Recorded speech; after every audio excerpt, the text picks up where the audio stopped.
Do you ever get that feeling that something is fundamentally wrong with the life script you're running right now? I'm not talking about not having enough cash for fancy coffee or that you can't swing a trip to Bali this month. Nah, I'm talking about something way deeper, way more fundamental.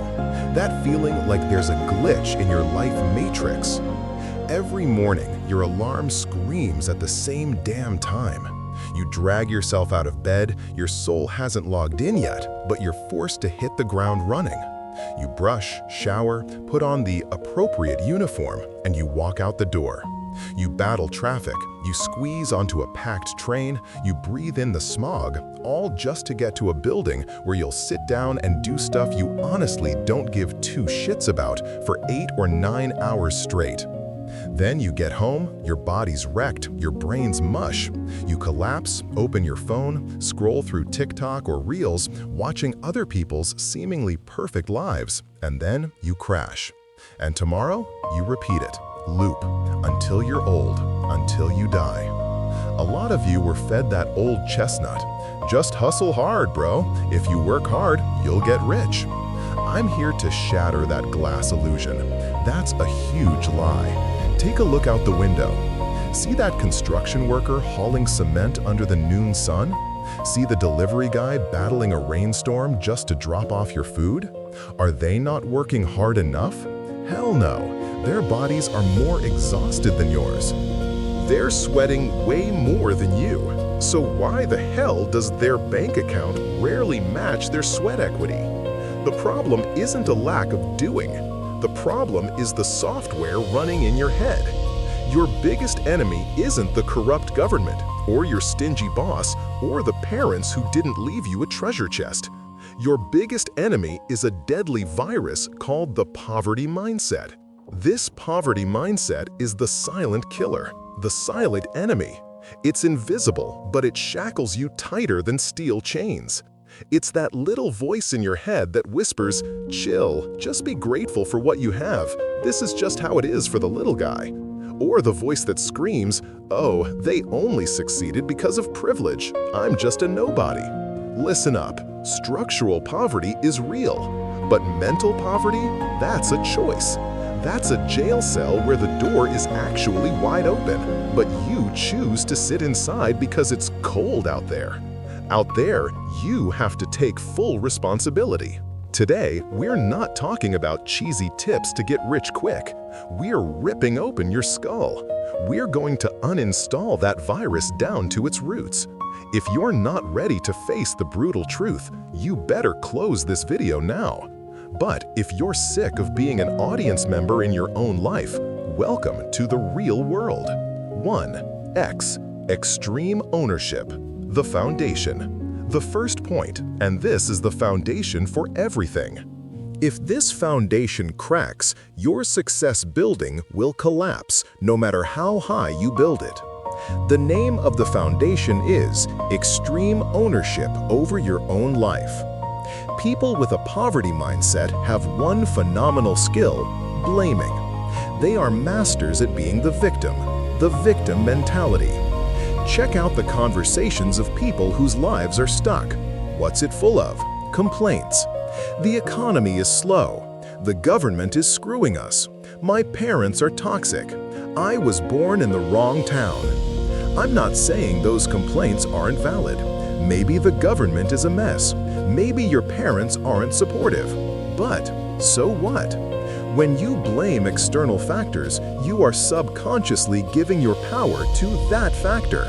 When you say, I'm poor because of the government, you are actually saying, I can only get rich if the government changes. You're waiting for something outside your control to change before you can be happy. That's insane, man. That's the definition of powerlessness. You need to have a mindset like Cristiano Ronaldo. Look at him. Born in Madeira. Dad was a gardener. Mom was a cook. A messed up family. If he used the poverty mindset logic, he had a million reasons to be a bum or a street thug. But what did he do? He took the wheel. He had a positive delusion. He saw himself as the king, even before the world knew who he was. He didn't wait for validation. He claimed his destiny. The law of life is brutal but fair. Your life is 100% your fault. That sentence might piss you off. Easy for you to say, you don't know my struggle. Hold that emotion. Try to flip the perspective. If your life is 100% your fault, that means you have 100% control to fix it. That's empowering, bro. It means if you're broke right now, it's not a death sentence. It's just the temporary result of the decisions you made in the past. And because it's the result of your decisions, you can make a new decision today to change the outcome tomorrow. Stop seeing yourself as an NPC just running someone else's script. Be the main character. Starting today, forbid your mouth from complaining. Every time you have a problem, don't ask, why is this happening to me? But ask, what was my role in this problem? And what can I do right now to fix it? This is next-level stoicism. Outside circumstances are neutral. Your response gives them color. You were born poor? Neutral fact. You die poor? That's your decision. Someone insulted you? That's just airwaves. You got your feelings hurt? That's a glitch in your ego. Kill the victim mode. Take full responsibility. Is it hard? Absolutely. But only the shoulders strong enough to bear the weight of responsibility will be draped in the cloak of success. 2. The predator mentality. Be hungry. Okay, you've taken responsibility, so what's next? You have to realize where you live. This world isn't a kindergarten, bro. It's a jungle, a concrete jungle. Like it or not, life is a competition. From the moment you were born, you've been competing. School has rankings. College is a fight for seats. Jobs are a fight for positions. Promotions are a fight for influence. Business is a fight for market share. People with a poverty mindset are allergic to competition. They want equal footing for everyone. They hate seeing others succeed. You need to switch your herbivore mentality to a predator mentality. Don't get me wrong, I'm not telling you to be evil or cut throats. Predator here means you must be aggressive in pursuing advancement. You have to be hungry. Be honest, if you see a peer suddenly make it, buy a new car, or travel to Europe, what's your instant reaction? Most people feel salty, jealous, and immediately start finding fault. Must be daddy's money. They must be shady. They probably scammed someone. That's a loser's mentality.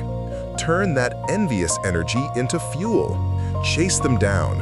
Ask, bro, what are you eating? What are you learning? What books are you reading? How did you get from point A to point B? Steal their knowledge.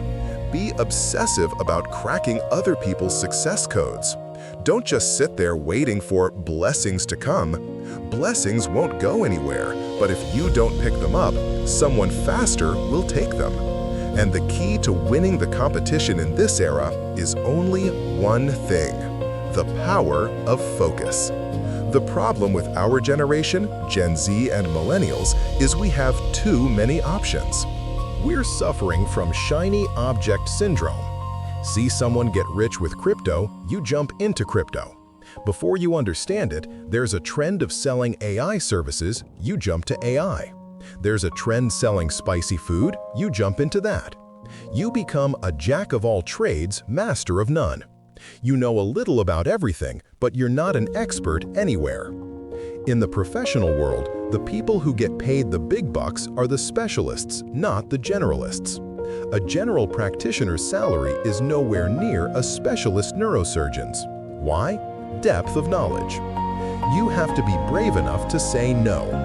You have to be brave enough to reject good opportunities for the sake of that one golden opportunity you plan to master. You need a minimum of 10 years in one field to become a monster. 10 years, bro, not 10 months. Imagine digging a well. The person with the poverty mindset digs 10 wells in 10 different spots, but only 3 feet deep each. Do they find water? No. Do they get tired? Yes. The successful person chooses one spot and they dig and dig and dig, 30 feet, 60 feet, until they hit the water source. Choose your one battlefield. You want to be a videographer? Focus on that until you are the best in your city. You want to be a trader? Internalize those charts until you dream in candlestick patterns. Don't jump around. Boredom will hit. Feeling stuck is normal, but wealth is found on the other side of consistently enduring that boredom. Don't be a grasshopper. Be a pile driver that sits deep and strong. 3. Intellectual gluttony. Close the gap. Okay, let's talk about more harsh reality. I said you can succeed even if you start from zero. That's true. But you have to realize you're starting behind. Compare yourself to a billionaire's kid. Since they were 5 years old, their dinner table conversations have been about business strategy, human resource management, global politics, and asset allocation.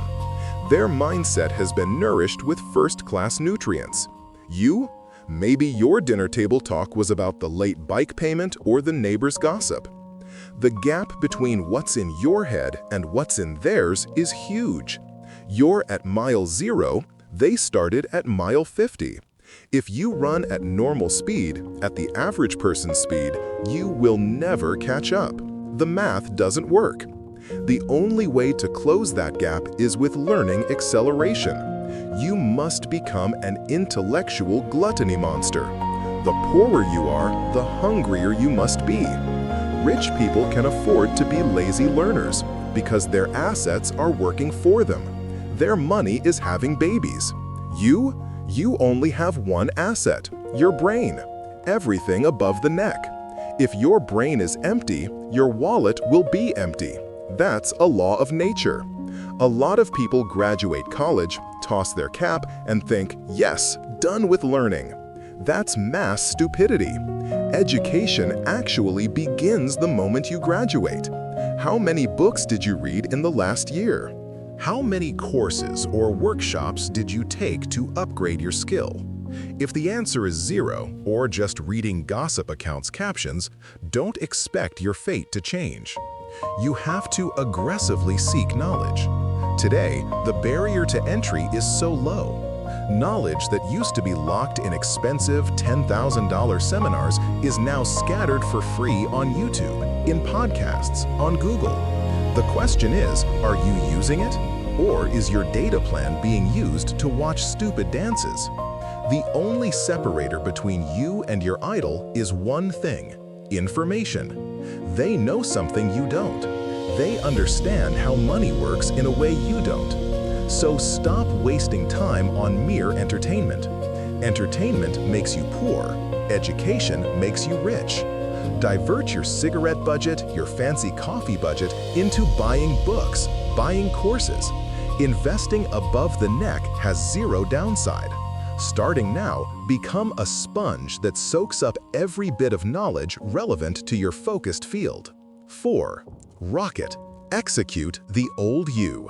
We've reached the end. We've talked about mindset, competition, focus, and knowledge. But all of that is trash if you don't have this final point: execution and time awareness. A lot of you feel like you have plenty of time. I'm only 20, I can chill. I'm only 30, still young. I'm telling you, time is a master illusionist. You blink and suddenly you're 40. Suddenly your back hurts. Your energy is gone. Your kid needs college tuition. And you realize the window of opportunity has slammed shut. Human energy is like a leaking phone battery. The older you get, the faster it drains. What you can do now, pull all-nighters coding, work 14 hours a day, risk going broke, will be almost impossible when you're 50. While you're still young, or at least still aware today, burn through your failure quota. Don't be afraid to screw up. Don't be afraid to fail. People want to laugh at you? Let them. Remember the philosophy of memento mori. Remember that you will die. 100 years from now, me, you, your cynical friend, your judgmental neighbor, We will all be dirt, bones. Earthworms won't care if you were successful or a failure. The Grim Reaper won't ask how many followers you have. This perspective on death should free you. If we're all going to die and be forgotten in the end, why live small? Why be afraid to take a big risk? Dream wild. Do what you want to do. Start that business. Make that content. Apply for that job. Just do it. The fear of other people's opinions is the stupidest prison ever built by mankind. And finally, visualize. Every great thing you see in this world, skyscrapers, the phone in your hand, electric cars, was once nothing. It was just an abstract idea in someone's head. They could see that future before that future happened. You need to be able to see the best version of yourself in your head. Picture yourself 10 years from now. What are you wearing? Where do you live? What's your bank balance? Who are you helping? Picture it in crystal clarity until you get chills. Paste that dream on your wall. Make it your compass. Your subconscious needs a GPS coordinate. If you don't give it a clear goal, your life will spin around like a rudderless ship in a storm. Fire. The choice. Friends, the ball is in your court now. You have two choices after this screen goes dark. The red pill. You grab a piece of paper, you write your life plan, you delete the time-wasting apps, and you start the war against your poverty today. It will hurt, but this is the pain that heals. The blue pill. You close this video, you find a funny cat clip, you giggle, and you go back to sleeping soundly inside your poverty matrix. It's comfortable, but this is the comfort that is slowly killing your future. I can't force you. Your life is yours. But remember one thing. 20 years from now, when you look in the mirror and see the gray in your hair, make sure the tears that fall are tears of joy because you're proud of your fight, not tears of regret because you know you were capable, but you never dared to try. See you at the finish line. Start now. Kill the old you. Is there anything else I can translate or help you analyze about this message?